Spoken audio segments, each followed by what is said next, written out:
First, there was a brief moment, a small window at the beginning of this week when it seemed possible that our media establishment might look inward and learn something useful about itself. Humiliation, as always, is the best teacher, and they were definitely humiliated. In the space of just a few days, two separate high-profile news stories turned out to be utterly fraudulent. First, BuzzFeed announced that former Trump lawyer Michael Cohen had been coached to commit perjury by the President of the United States. The cable news caucus immediately erupted in glee. Finally, we got him! Until Robert Mueller's office weighed in to point out that the story, thrilling as it sounded, wasn't strictly speaking true. So that was embarrassing. And then, just 24 hours later, our entire ruling class united as one to crush a group of Catholic schoolboys from Kentucky who had apparently behaved disrespectfully toward an American Indian man here in Washington. A short video clip on social media appeared to tell that story. The only problem was there were other, much longer videos of the very same event, and they revealed a very different truth.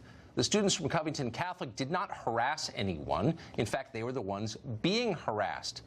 Ouch. Various media luminaries swiftly deleted their scolding tweets. Some even apologized for them for getting it wrong. Self-awareness made a rare appearance in the National Press Corps. But the moment passed quickly. It is always painful to concede your mistakes, especially the mistakes you make because you've allowed mindless stereotypes rather than facts to shape your understanding of the world. Nobody wants to admit that. It's much easier to blame others. And so the media did just that. Yesterday, the Washington Post ran a story that summed up the new consensus on the Covington students. Here it is. Quote, a viral story spread. The mainstream media rushed to keep up. The Trump internet pounced. Got it?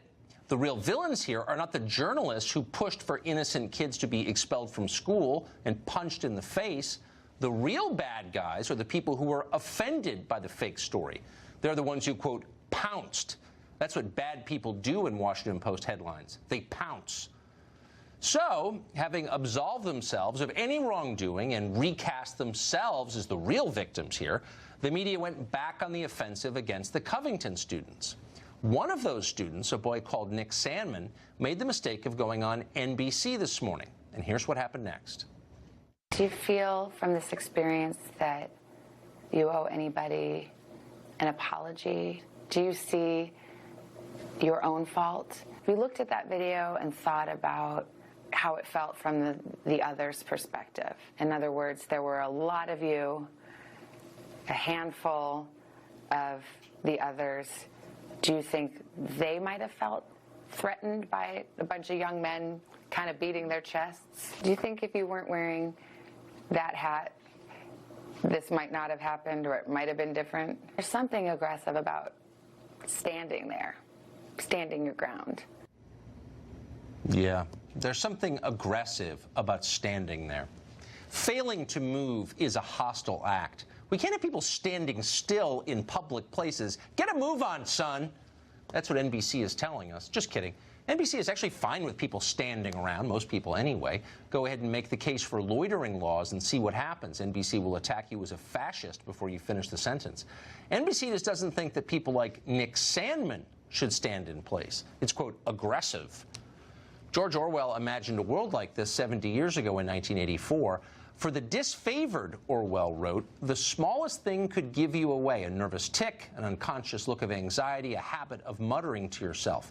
To wear an improper expression on your face was itself a punishable offense. There was even a word for it: face crime.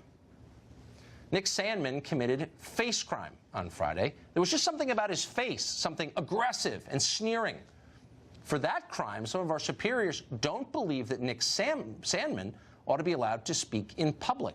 Let MSNBC's Eddie Gowd explain. There was this attempt to kind of give a fuller account of the young man. And I think a lot of folks were asking the question, why do we always do this in these sorts of cases when white boys are involved? We give privilege to these white kids. He can sit down with Savannah Guthrie and redeem himself. But then there are all of these other folk who we just presume, who aren't so innocent. Privilege. That's the real problem here. Nick Sandmann has too much privilege. So says the tenured Princeton professor with the cable contract. That professor, by the way, works 9 months a year for a guaranteed salary that puts him in the top 2% of all wage earners in this country. His day job has so few demands that he can spend most of his time sitting around a TV studio wearing makeup. And yet he is still the victim of Nick Sandmann's privilege. The Ivy League professor has far less privilege than Nick Sandmann, who is a Catholic school student from one of the country's poorest states. Way less privilege. Doesn't even compare. That's the case they're making. Let's be honest. This entire conversation isn't really related to what happened outside the Lincoln Memorial last Friday. The people who are angriest at Nick Sandmann and his classmates don't actually care what happened there. They don't even know. They haven't watched the video. They don't plan to. This is not an argument about facts and evidence and truth. It's an argument about identity. The Kentucky students are being attacked for who they are, not for what they did or didn't do. The sooner the rest of us understand that, the sooner we will understand what is at stake here. Everything is at stake here. Most specifically, our ability collectively to live at peace in a multi-ethnic society. There's no longer an overwhelming majority group in this country. It is a diverse country, as we're often told. There's nothing wrong with that, but it takes thoughtful leaders to pull it off. The presumption of equality is a prerequisite for a diverse country.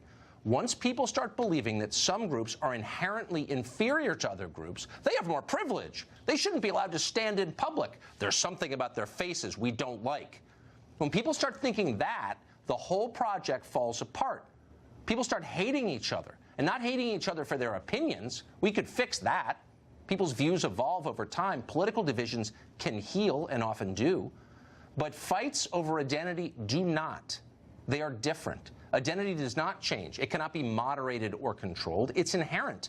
We're born that way. When we go to war over who we are, it is a permanent battle. It is a disaster that lasts for generations. Identity politics will destroy this country faster than a foreign invasion. You should know that as you listen to them push it relentlessly, as they relentlessly do. Victor Davis Hanson.